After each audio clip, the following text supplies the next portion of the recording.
ഹരേ കൃഷ്ണ, ജയ് ശ്രീ രാധേ. സർവൻ രാധാകൃഷ്ണ മയത്തിലേക്ക് ഏവർക്കും സ്വാഗതം.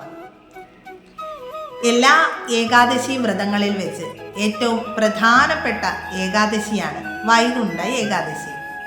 ഈ ഏകാദശിയെ സ്വർഗവാതിൽ ഏകാദശി എന്നും പുത്രദാ ഏകാദശി എന്നുമൊക്കെ പറയാറുണ്ട്. എല്ലാ ഹൈന്ദവ വിശ്വാസികളും, പ്രത്യേകിച്ച് വിഷ്ണു ഭക്തരായിട്ടുള്ളവർ, ജീവിതത്തിൽ ഒരു തവണയെങ്കിലും ഈ ഏകാദശി വ്രതം നിർബന്ധമായും അനുഷ്ഠിച്ചിരിക്കണം. ഏകാദശി എന്ന് പറയുന്നത് ഒരു തിഥി വ്രതമാണ്. അതുകൊണ്ട് തന്നെ ഏകാദശി ആരംഭിക്കുന്ന ആ സമയം മുതൽ അവസാനിക്കുന്ന ആ സമയം വരെയുള്ള ആ കാലയളവിലാണ് ഈ വ്രതം അനുഷ്ഠിക്കേണ്ടത്. ധനുമാസത്തിലെ ശുക്ലപക്ഷത്തിൽ വരുന്ന ഏകാദശിയാണ് വൈകുണ്ഠ ഏകാദശി. ഈ ദിവസം ഈ വ്രതം ആചരിക്കുന്ന ഒരു വ്യക്തിക്ക് മോക്ഷം സിദ്ധിക്കും എന്നാണ് വിശ്വാസം. അതുമാത്രമല്ല, ആ വ്യക്തിയുടെ മുൻപിൽ വൈകുണ്ഠത്തിലേക്കുള്ള 7 വാതിലുകളും തുറക്കപ്പെടും എന്നും പറയപ്പെടുന്നു.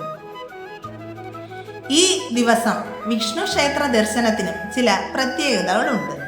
അതായത്, കിഴക്ക് ഭാഗത്തായുള്ള വാതിലിൽ കൂടി പ്രവേശിച്ച് ഭഗവാന്റെ ദർശനത്തിന് ശേഷം വടക്ക് ഭാഗത്തായിട്ടുള്ള വാതിലിലൂടെ പുറത്തേക്ക് കടക്കുന്നത് സ്വർഗവാതിൽ പ്രവേശിച്ചു എന്നതിനുള്ള ഒരു ഉദാഹരണമായിട്ടാണ് പറയപ്പെടുന്നത്. പുരാണങ്ങൾ പ്രകാരം ഏകാദശി എന്ന് പറയുന്നത് ഏകാദശി ദേവിയാണ്. ഈ ദേവി വിഷ്ണു ഭഗവാനിൽ നിന്നുമാണ് ഉത്ഭവിച്ചത്. ബ്രഹ്മദേവൻ സൃഷ്ടിച്ച അസുരനായ താലജംഘൻ, അദ്ദേഹത്തിന്റെ പുത്രനായ മുരൻ, ഇവർ ഇരുവരും ചന്ദ്രാവതി പുരിയിലായിരുന്നു താമസിച്ചിരുന്നത്. അവർ ഇരുവരും ചേർന്ന് ഇന്ദ്രലോകം ആക്രമിക്കുകയും ദേവേന്ദ്രന്റെ സ്ഥാനം തട്ടിയെടുക്കുകയും ചെയ്തു. അങ്ങനെ ആകെ ഭയന്ന ദേവന്മാർ മഹാദേവനോടായിട്ട് അഭയം പ്രാപിക്കും. മഹാദേവൻ അവരെ വിഷ്ണു ഭഗവാന്റെ അടുത്തേക്ക് അയക്കുകയും ചെയ്യും. അങ്ങനെ ദേവന്മാർ തങ്ങളുടെ സങ്കടമെല്ലാം വിഷ്ണു ഭഗവാനോട് ബോധിപ്പിക്കുമ്പോൾ ഭഗവാൻ തൻ്റെ ശരീരത്തിൽ നിന്നും അതിസുന്ദരിയും അതീവ ശക്തിശാലിനിയുമായ ഒരു ദേവിയെ സൃഷ്ടിക്കും. അന്ന് ഒരു ഏകാദശി ദിവസമായിരുന്നു. അതുകൊണ്ട് തന്നെ ദേവിക്ക് ഏകാദശി എന്ന് പേര് നൽകുകയും ചെയ്തു. അങ്ങനെ ദേവി മുരനുമായിട്ട് യുദ്ധത്തിൽ ഏർപ്പെടുകയും ഒടുവിൽ മുരനെ വധിക്കുകയും ചെയ്തു. അതീവ സന്തുഷ്ടനായ വിഷ്ണു ഭഗവാൻ ദേവിയോടായിട്ട് ചോദിക്കും, എന്ത് വരമാണ് വേണ്ടത് എന്ന്. അപ്പോൾ ദേവി പറയും, എൻ്റെ പേരിൽ ഒരു വ്രതം ഉണ്ടാകണമെന്നും ആ വ്രതം എല്ലാ വ്രതങ്ങളിൽ വെച്ച് ഏറെ ശ്രേഷ്ഠമായിരിക്കണമെന്നും അത് വിധിയാവണ്ണം ആചരിക്കുന്ന ഒരു വ്യക്തിക്ക് ജീവിതത്തിൽ എല്ലാവിധ ഐശ്വര്യങ്ങളും ഒടുവിൽ മോക്ഷവും സിദ്ധിക്കണമെന്ന് ആവശ്യപ്പെടും. ഭഗവാൻ അതിന് അനുഗ്രഹിക്കുകയും ചെയ്യും. ഇങ്ങനെയാണ് ഏകാദശി വ്രതം ഉണ്ടാകുന്നത്. ഭഗവാനിൽ നിന്നും ഉത്ഭവിച്ച ആ ദേവി മുരനെ വധിച്ചതുകൊണ്ടാണ് ഭഗവാന് മുരാരി എന്ന പേര് വന്നത്. ദശമി ചേർന്ന് വരുന്ന ഏകാദശി അനുഷ്ഠിക്കുന്നത് അത്ര ശുഭകരമല്ല.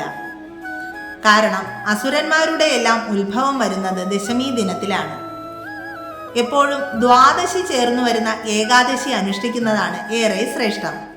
ദേവന്മാരുടെ എല്ലാം ഉത്ഭവം വരുന്നത് ദ്വാദശി ദിനത്തിലാണ്.